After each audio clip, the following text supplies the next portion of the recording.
निशिकांत दुबे ये ना उत्तर प्रदेश के, ना बिहार के, ना उत्तर भारत के कोई प्रतीक है। वो ना किसी भी हिंदी भाषा के प्रतीक बन सकते किसी एंगल से।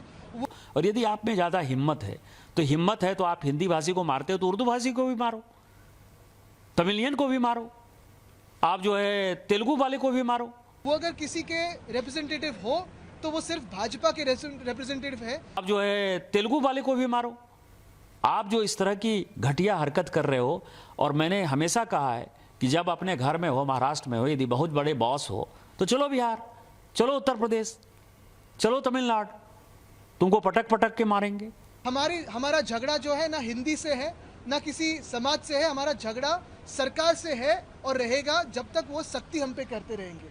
यदि उनमें हिम्मत है तो बगल में जो है माहिम इलाके में चले जाएं और माहिम की दरगाह के सामने जो है किसी हिंदी भाषी और उर्दू भाषी को पीट कर दिखा दें, तो मैं मानूंगा कि वो सचमुच जो है बाला साहब ठाकरे जी के जो है वारिस हैं और बाला साहब ठाकरे जी के सिद्धांतों पर चल रहे हैं। देखिए, अभी ये सारा जो इशू है, फिर गठबंधन का हो, महाविकास आघाड़ी का हो, मुझे लगता है अभी बात यही है कि शिवसेना उद्धव बालासाहेब ठाकरे पार्टी हो या फिर मनसे हो या बहुत सारी जो पार्टी हमारे साथ में आई, वो इंडिया अलायंस की नहीं, बहुत सारी, फिर उसमें कम्युनिस्ट पार्टीज भी थी, फिर वो जो समिति थी, वो सारे लोग जो आए वो महाराष्ट्र में पहली की कक्षा के विद्यार्थियों पे तीसरी भाषा की सख्ती के खिलाफ आए।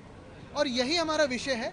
और आगे जाके अभी आज महाराष्ट्र में जो सेंटिमेंट है, दो भाई एक साथ आने के लिए जो आपने देखा उत्साह है, जोश है, जल्लोश है, उसे भी कैसे कायम किया जाए, इसी पे भी सोच विचार मंच हो रहा है। निशिकांत दुबे जो बयान देने खास चुनौती देते हैं आप लोगों को, जाके उर्दू भाषा का मराठी बोलकर लिख पाइए। मैंने यही कहा अभी मराठी में कि निशिकांत दुबे ये ना उत्तर प्रदेश के, ना बिहार के, ना उत्तर भारत के कोई प्रतीक है।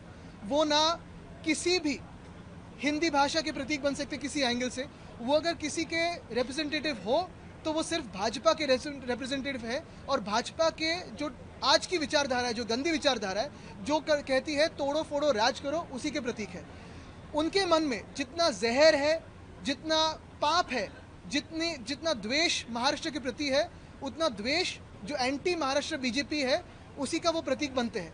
लेकिन आज भी महाराष्ट्र में आप देखें तो उत्तर हो, दक्षिण हो, पूरे देश से बहुत सारे लोग यहाँ रहते हैं जो सुख में काम करते हैं। और आपको याद भी ये दिलाना चाहता हूँ कि जब कोविड का समय था तब शायद इस देश में एक में वो मुख्यमंत्री थे उद्धव जी, जिन्होंने कहा था आप महाराष्ट्र में रहिए, ना कि आप चलते अपने गांव जाइए, कि आप भी हमारे हो।